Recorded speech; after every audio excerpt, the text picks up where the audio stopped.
Гамәлдәр. 5-нче бүлек.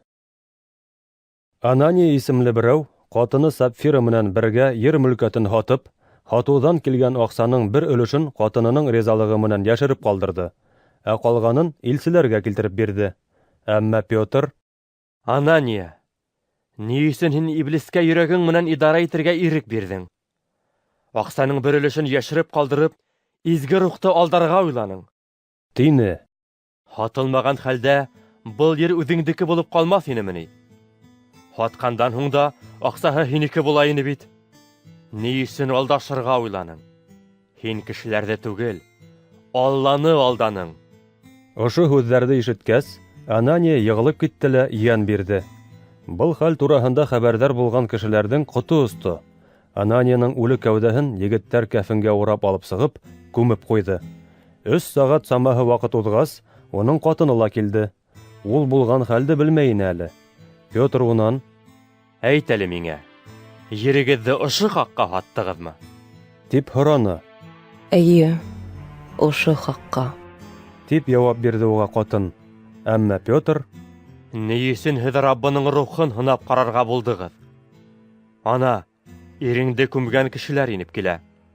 Улар һине лә алып сығасаҡ. тине. Ҡатын шунда уҡ уның аяғына йығылып йән бирҙе. Егеттәр ингәс, ҡатындың үлгәнлеген күрҙеләр һәм алып сығып ире янына күмеп ҡуйҙылар. Имандаштар берҙәмлеген һәм был хәбәрҙе ишетеүселәрҙең бөтәһендә көслө ҡурҡыу хисе биләп алды. Илселәр халыҡ араһында күп хикмәттәр һәм мөғжизәләр ҡылды. Иман тотоусылар берҙәм рәүештә Сөләймәндең бағаналы залында осрашып торҙо.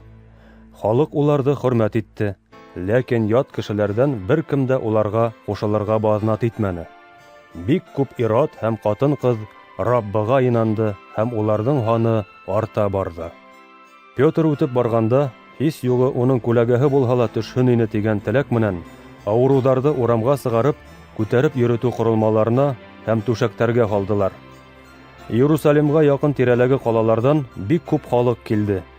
Улар алып килгән ауырыуҙар һәм ен эйәләшеүҙән ғазап сигеүселәрҙең бөтәһе лә һауыҡты. Иң баш рухани һәм уның яҡлылар, йәғни Саддукей төркөмөндәгеләр, көнләшеп илселәрҙе ҡулға алды һәм дөйөм төрмәгә ябып ҡуйҙы. Әммә төндә Раббының бер фәрештәһе төрмә ишектәрен асты ла: Барығыҙ, был яңы тормош тураһындағы хәбәрҙең бөтәһен дә Алла йортонда халыҡҡа һөйләгеҙ.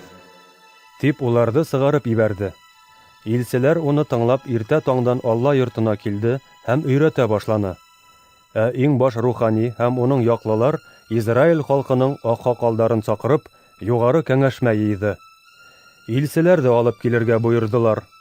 Әммә хеҙмәтселәр төрмәлә уларҙы тапмайынса кире ҡайтты. Беҙ барғанда төрмә ныҡлы бикләнгән, ишектәр янында һаҡсылар баҫып тора ине. Ләкин эскә ингәс, бер кемде лә тапманыҡ. Тине улар. Алла йортон һаҡлаусылар башлығы һәм баш руханиҙар быны ишеткәс, тағы ни булыр икән инде тип аптырашта ҡалдылар. Шул мәлдә берәү килеп: Ана ҡарағыҙ, һеҙ төрмәгә ултыртҡан кешеләр Алла йортонда халыҡты өйрәтә. тип хәбәр итте. Ошонан һуң тәртип һаҡсылары менән бергә уларҙың башлығы ла шунда барҙы һәм халыҡ таш бәрә башлар тип ҡурҡып, илселәрҙе алып килгәндә көс ҡулланманы. Уларҙы юғары кәңәшмә ҡаршыһына баҫтырғас, иң баш рухани: Беҙ һеҙгә ҡатғи рәүештә был исемдән өйрәтмәҫкә бойорғайныҡ түгелме? Ә һеҙ үҙегеҙҙең тәғлимәтегеҙҙе бөтә Иерусалимға тараттығыҙ һәм ул кешенең үлеме өсөн беҙҙе ғәйепләйһегеҙ. тине. Петр һәм бүтән илселәр: Кешеләргә ҡарағанда Аллаға нығыраҡ буйһонорға кәрәк.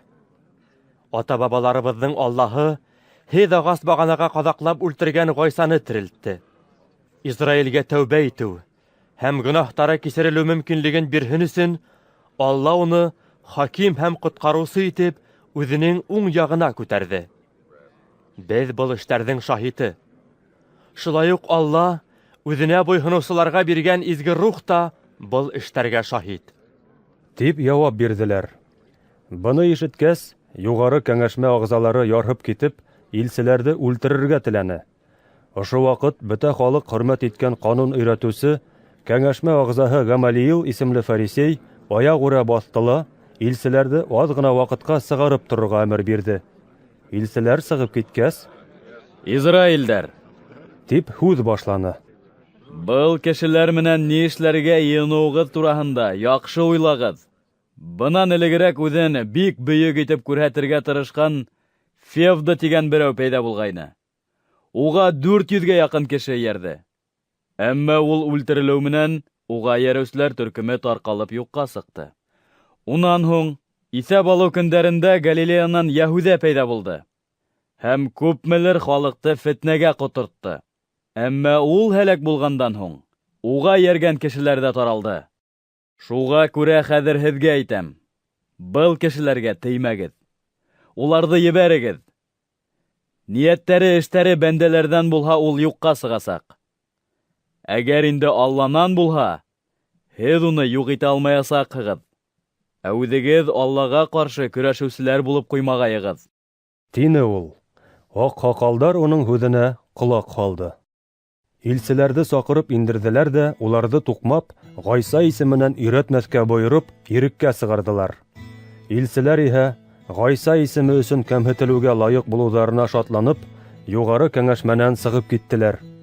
Һәр көн улар Алла йортонда һәм өйҙәрҙә Ғайсаның Мәсих икәнлеге хаҡындағы һөйөнөслө хәбәрҙе һөйләүҙән һәм өйрәтеүҙән туҡтаманы.